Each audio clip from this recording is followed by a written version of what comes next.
Hello mga kaibigan, mga karamay, mga kapuso, ayan.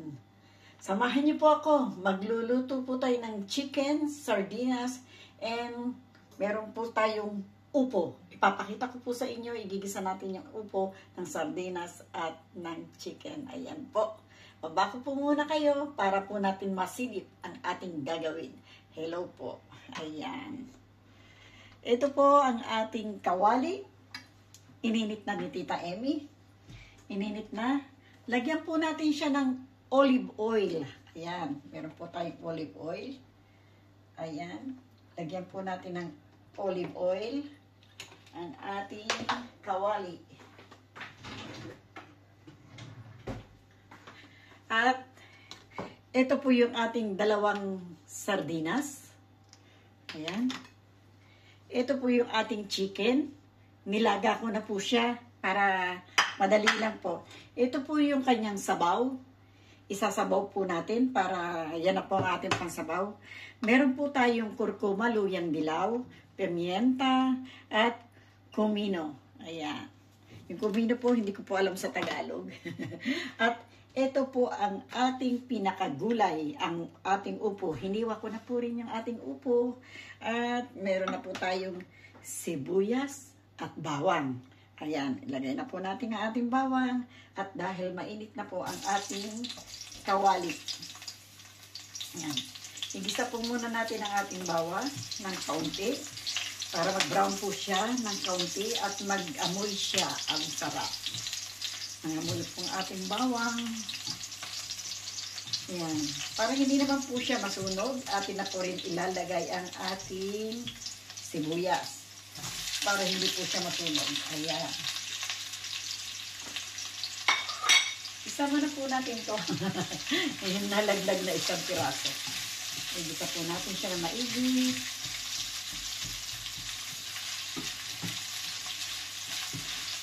Naikot po yung aking kawali. Dilagay ko rito yung ano.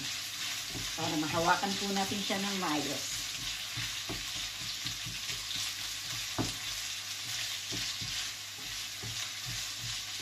Yung ating pang ginigisa. Isa po maya natin maigi ang ating sibuyas ng maluto. Para mag-caramelize po ng konti. Bumaba po ng konti yung ano. Lumambot. Ayan. Lapit na po natin itong ating mga kailangan. Ayan. Hindi malayo po. Amoy na. Sarap. Ang sarap po niya.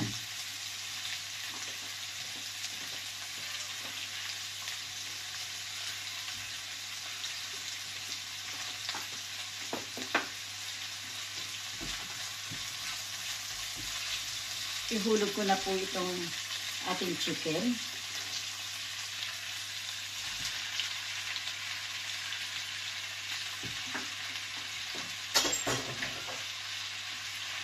Atin po siyang brown ng kaunti. Parang pong pinirito. Ayan. At brown po muna natin ng kaunti yung ating chicken. Ito na po tayo. Mag-brown na po yung ating niluluto. Ayan, konting pag-brown lang naman po ang ating gagawin dahil nilaga na ni Tita Emmy yan. Lagay na po natin yung ating sardinas. Ayan.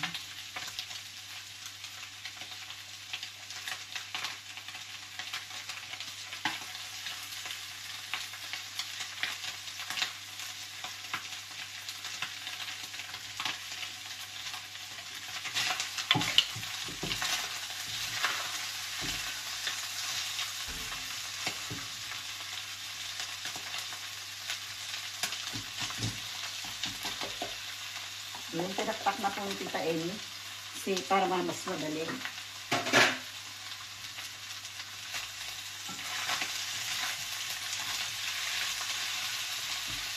Lagay na po natin itong ating upo.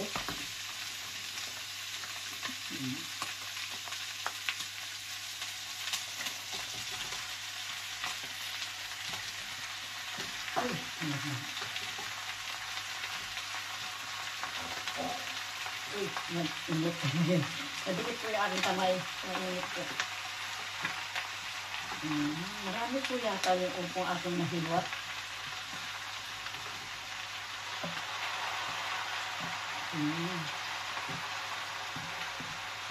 Hindi na nyo po nakita kung paano ko itinaog. Ayan.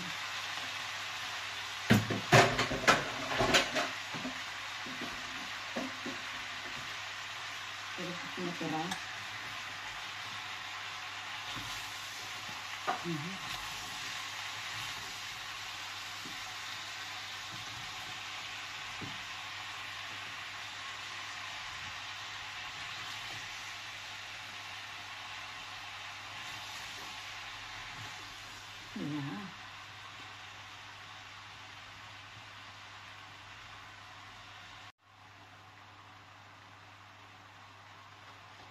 Ayan po. Naibabaw ko na po yung ating nasa ilalim. At lalagyan po natin ng isang baso tubig. Lagyan po natin siya ng sabaw.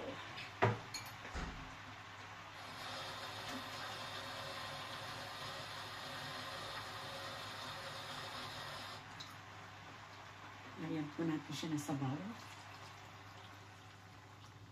Marami po yata ng isang baso. Hinati ko lang po muna. Madali lang naman po ulit lagyan ng sabaw kung sakali kukulangin. Kasi alam ko po itong upoy nagtutubig po iray.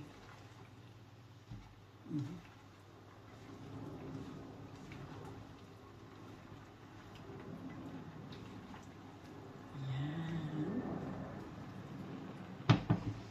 Ang ating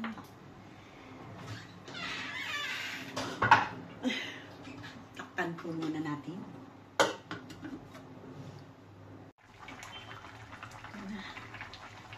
Ating upo na may manok at sardinas. Naparami po yating sabaw natin. Buti na lang kalahating baso lang nilagay ko kung naparami po yung ating sabaw. Dumami po oh. Pero okay lang po yan para meron tayong sabaw. Tikman po natin yung ating niluluto.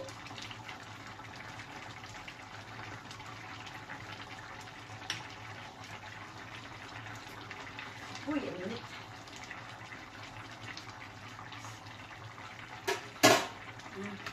Okay na po yung lasa niya. Sarap po siya. Hindi nyo lang po matikman, pero okay naman po. Hindi ko naman po sasabihin na masarap dahil masarap, okay lang.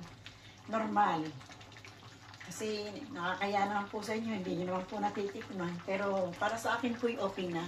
Okay na po siya. Ayan. At luto na rin po yung ating gulay. Luto na rin po yung ating gulay. Iwan ko lang po ito. Kasi titikman ko po yung gulay kung okay na po yung gulay. Sa tingin ko naman po okay na yung gulay. Yan. Malambot na po.